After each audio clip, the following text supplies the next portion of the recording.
Assalamualaikum warahmatullahi wabarakatuh. Halo teman-teman, gimana kabarnya hari ini? Semoga yang nonton video ini dapat diberikan kesehatan, kemudahan, dan juga kelancaran dalam hidupnya. Sebelumnya, saya ucapkan terima kasih karena sudah meluangkan waktunya untuk dapat menonton video ini. Perkenalkan, saya Loiza Finanda Kirilofti dan di video ini saya akan memandu jalannya presentasi mengenai salah satu founder brand yang ada di Indonesia dan juga yang ada di luar negeri. Eh, akan saya perkenalkan terlebih dahulu anggota di grup ini. Yang pertama ada Anida Kotrunada, lalu ada Loiza Finanda, lalu Mas Saya Bunga Kinasih, Melisa Imaro, Putri Indah Wulandari, dan Reandi Alfikri. Oke, langsung aja ke pembahasan yang pertama, yaitu salah satu founder brand dari Indonesia yang akan dipresentasikan oleh Mas Ayu. Pada Mas Ayu dipersilakan. Oke, untuk slide selanjutnya. Untuk tokoh company dari Indonesia, kami memilih Gita Saf. Jadi Gita Saf ini atau yang biasa kita kenal Gita Savitri Devi, lahir di Palembang 27 Juli 1992, adalah seorang konten kreator, YouTuber, blogger, dan penulis.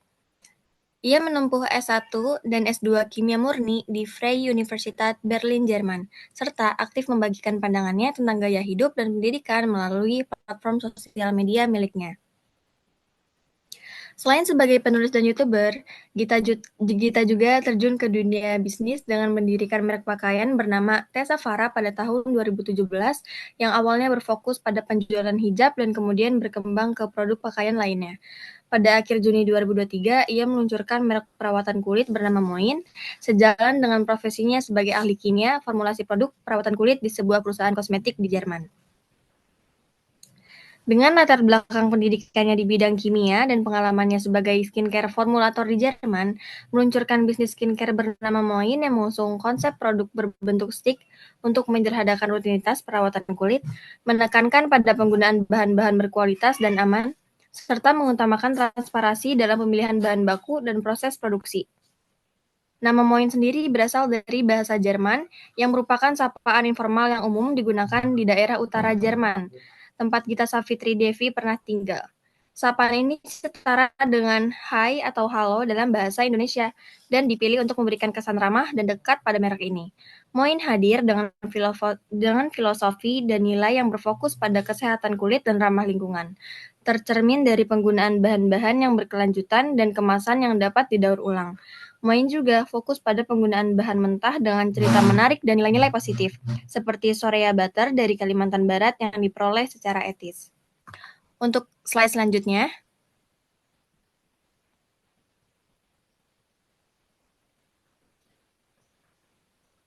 di sini ada contoh video salah satu konten yang dia bikin tentang Halo, hari skincare-nya. ini gue mau bikin Bisa Berry di-play. Protecting Hydrating Stick dari Moin. Formulanya itu nggak mengandung air, jadi gue pakai base wax untuk kasih body moisturizer. Mengandung oleic acid yang bisa bantu meredakan luka dan iritasi kulit. Selanjutnya, linoleic acid dan linoleic acid. Habis. Selanjutnya, gue tambahin plant oil, fast spreading, dan medium spreading emollient untuk ngasih sensasi lembut pada kulit. Terakhir nih, gue masukin sensoric aditif buat mengurangi greasiness dari formulanya. Kalau udah, semuanya gue panasin dan diaduk sampai meleleh. Selanjutnya, gue mesti taruh di stick pack. Ini dia hasil akhirnya. Hydrating stick ini gampang banget dipakai dan yang pasti dia ngasih moisturization buat kulit tanpa bikin kulit kusam atau berminyak.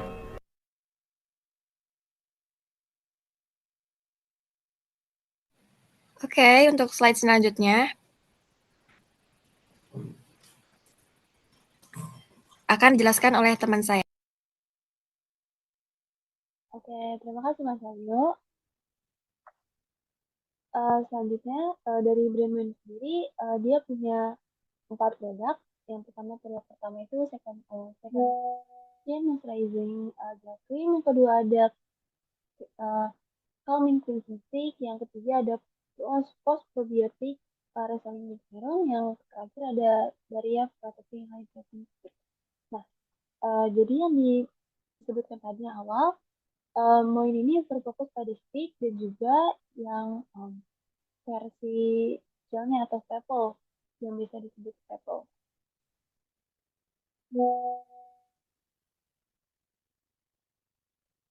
Nah, selain itu juga, brand Moin ini kaya dengan banyak filosofi. Filosofi pertama itu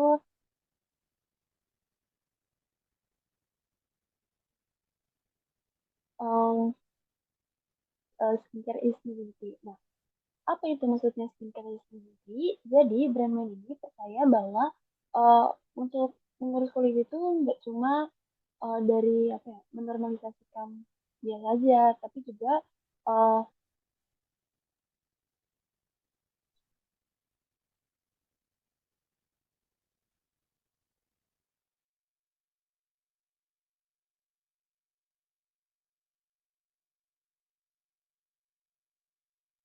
oke, mohon maaf, kita lanjutkan lagi. Jadi yang pertama itu dari filosofi pertama yaitu skincare is beauty. Nah, maksudnya apa?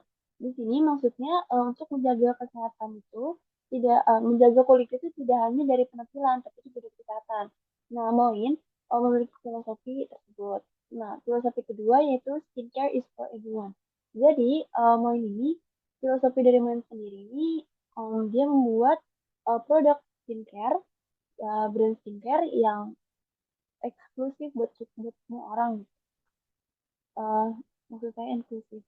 Jadi tidak terpaku sama umur, gender dan juga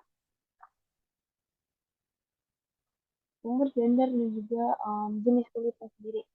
Jadi biasanya kan orang-orang berpikir bahwa skincare itu hanya untuk perempuan. Namun sebenarnya skincare itu juga bisa dipakai sama laki-laki. Jadi Moin ini memiliki filosofi bahwa skincare itu bisa digunakan oleh laki-laki juga. Dan terlihat dari apa ya dari si packagingnya sendiri dia tidak mencerminkan uh, bahwa skincare itu hanya untuk perempuan tapi juga untuk laki-laki. Jadi bahasa idenya genderless.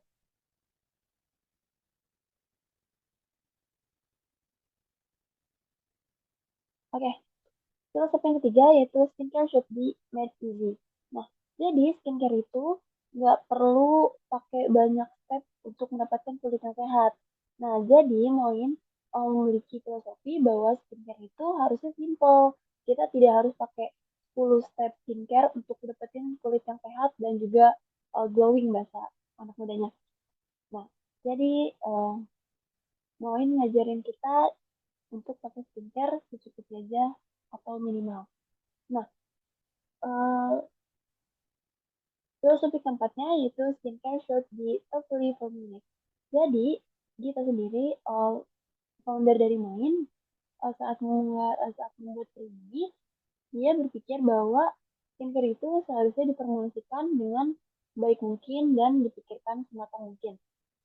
Jadi, tidak hanya memikirkan marketing atau penjualan saja, tapi juga terhadap kualitas produk itu sendiri. Nah, kadang saya suka menemukan di sosial medianya bahwa dia sendiri sudah merencanakan pembuatan brand ini sudah bertahun-tahun sebelumnya saat dia menjadi kosmetik chemist di perusahaan.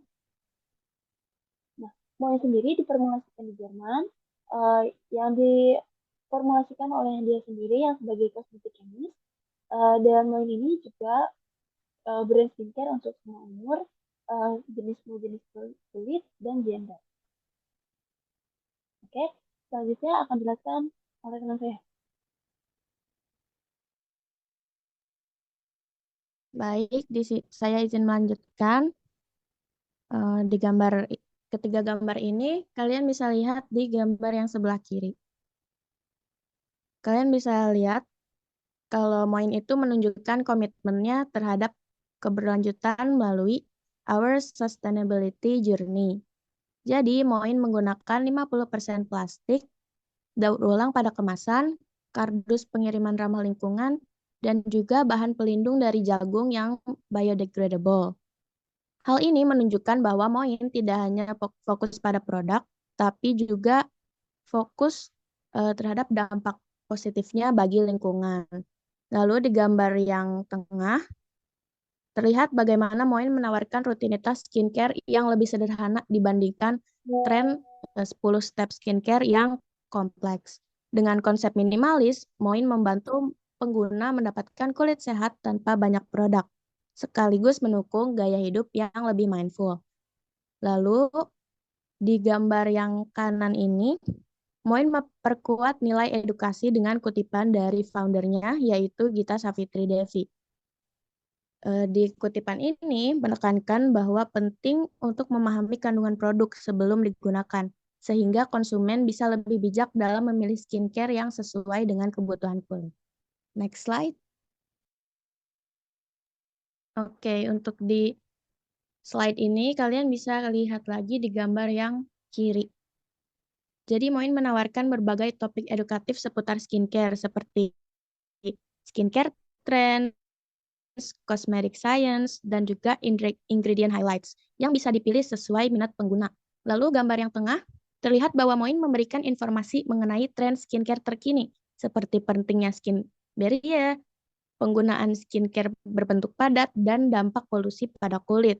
Sedangkan di gambar yang kanan, Moin menyoroti bahan-bahan aktif dalam skincare, seperti sunflower dan juga pantenol, yang dikenal memiliki manfaat besar bagi kesehatan kulit.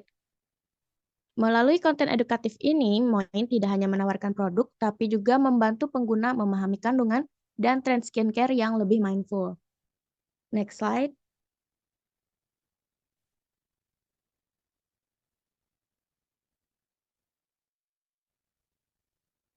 Baik, untuk selanjutnya akan dilanjutkan oleh teman saya.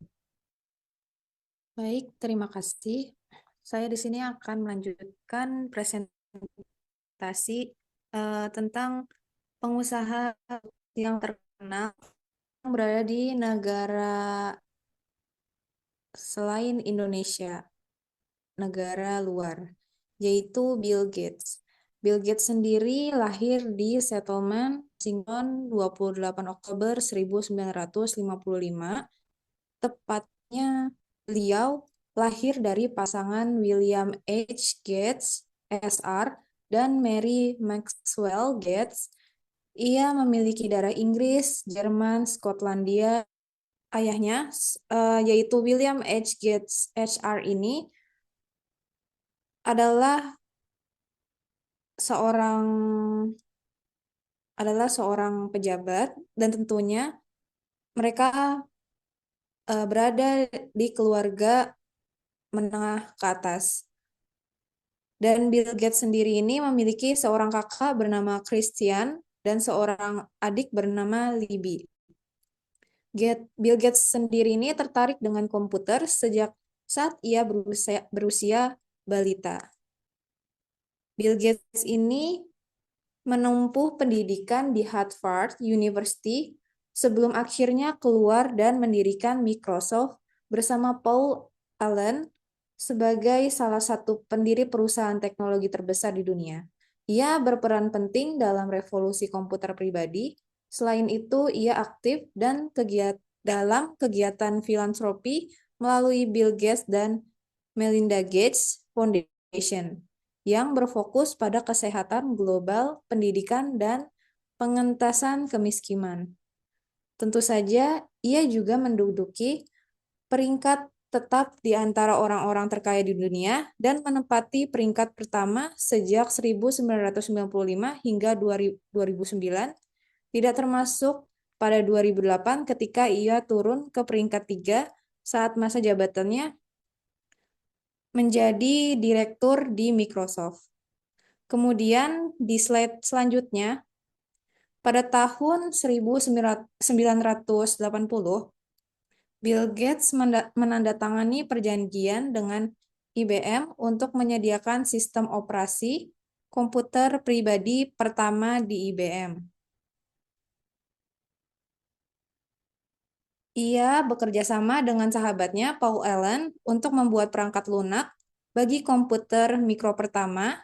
Mereka akhirnya keluar dari kuliah untuk mendirikan Microsoft dengan keyakinan bahwa komputer pribadi akan menjadi kebutuhan di setiap rumah, bahkan kantor. Baik, di slide selanjutnya akan dijelaskan oleh teman saya.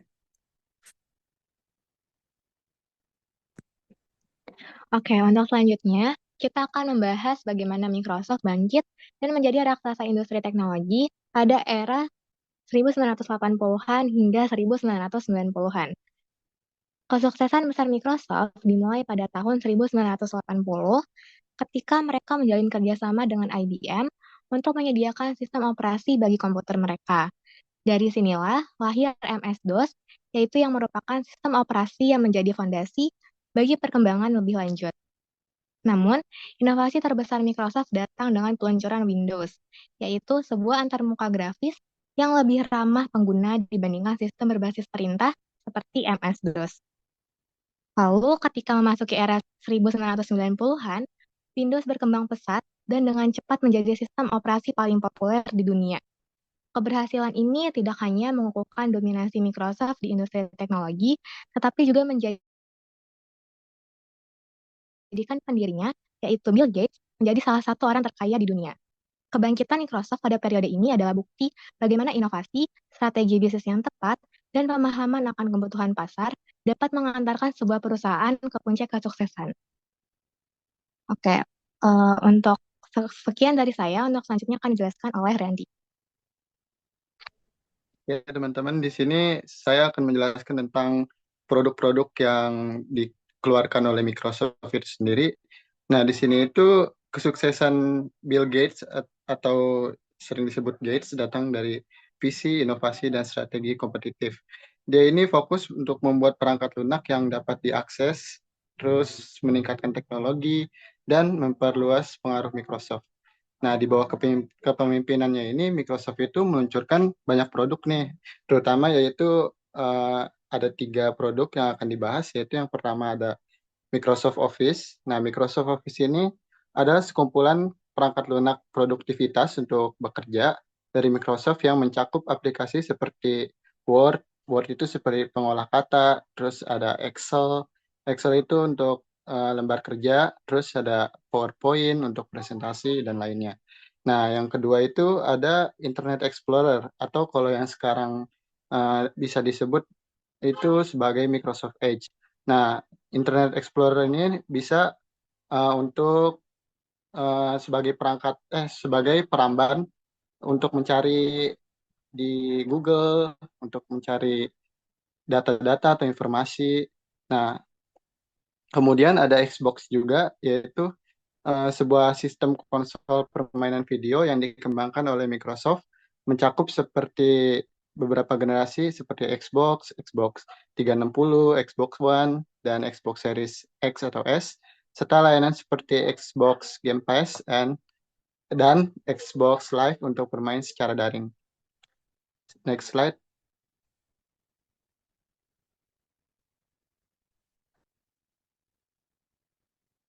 Nah, lalu di sini itu ada beberapa kunci penting aspek dari seorang Bill Gates menjadi wirausahawan atau entrepreneurship. Nah, di sini itu ada beberapa poin. Bill Gates ini adalah orang yang visi yang jelas dan berani. Dia itu orang yang berani untuk mengambil resiko, dalam visinya juga jelas. Nah, kemudian beliau juga fokus pada inovasi, beliau kerja keras dan memiliki ketekunan dalam melakukan usaha. Kemudian beliau ini juga memiliki kemampuan dalam beradaptasi, belajar dari kegagalan. Kemudian beliau ini memiliki manajemen dan kepemimpinan yang efektif dan selalu berani mengambil risiko dan memberikan dampak positif melalui filantropi. Nah, filantropi ini artinya itu beliau sebagai sukarelawan membantu orang-orang yang membutuhkan, orang-orang yang memiliki kekurangan harta, seperti itu kalau filantropi. Untuk selanjutnya akan saya kembalikan ke moderator. Oke, terima kasih banyak untuk teman-teman kelompok 1 yang sudah mempresentasikan hasil diskusinya. Sekian pembahasan dari kelompok kami. Semoga video ini bisa menambah wawasan baru dan juga bermanfaat untuk kita semua. Wassalamualaikum warahmatullahi wabarakatuh.